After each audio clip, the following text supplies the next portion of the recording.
गांव में एक मेहनती किसान था जिसका नाम रामचंद था। वह छोटे से गांव के सबसे मेहनती किसानों में से एक था, जो हमेशा अपनी जमीन और फसल के लिए बेहद प्रतिबद्ध रहता था। उसकी कहानी गांव वालों के बीच एक आदर्श बन चुकी थी। रामचंद का जीवन अनुशासन और मेहनत से भरपूर था। उसका दिन 4 बजे शुरू होता था। उसकी आंखें तब से ही खुल जाती थीं जब दूसरे गांव वाले अभी सोते रहते थे। उसका प्यार उसकी जमीन और उस पर उगाई गई फसल से था। एक बार गांव में एक नया अधिकारी आया, जिसने नए तरीके से कृषि को बढ़ावा देने का ऐलान किया। रामचंद ने भी इस योजना में शामिल होने का निर्णय किया।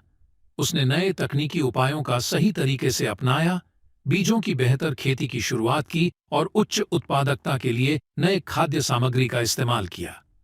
उसने अपनी जमीन को एक मिनी उद्यान में बदल दिया और उसमें विभिन्न प्रकार के फल और सब्जियां उगाने का प्रयास किया। रामचंद की मेहनत और नए तकनीकी उपायों का प्रभाव जल्दी ही दिखने लगा।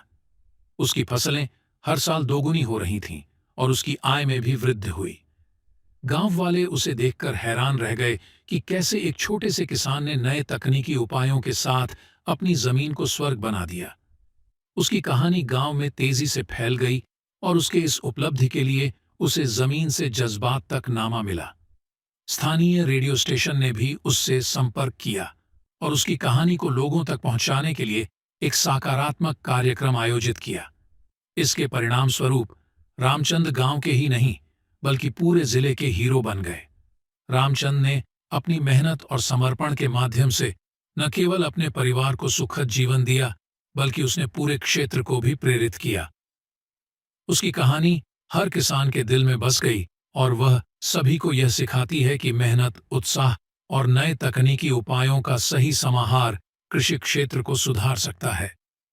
इस प्रकार रामचंद की कहानी ने सिद्ध किया कि मेहनत और निष्ठा से कोई भी मुश्किल हल हो सकती है और एक मेहनती किसान भी अपनी जिंदगी में बड़ा बदलाव ला सकता है।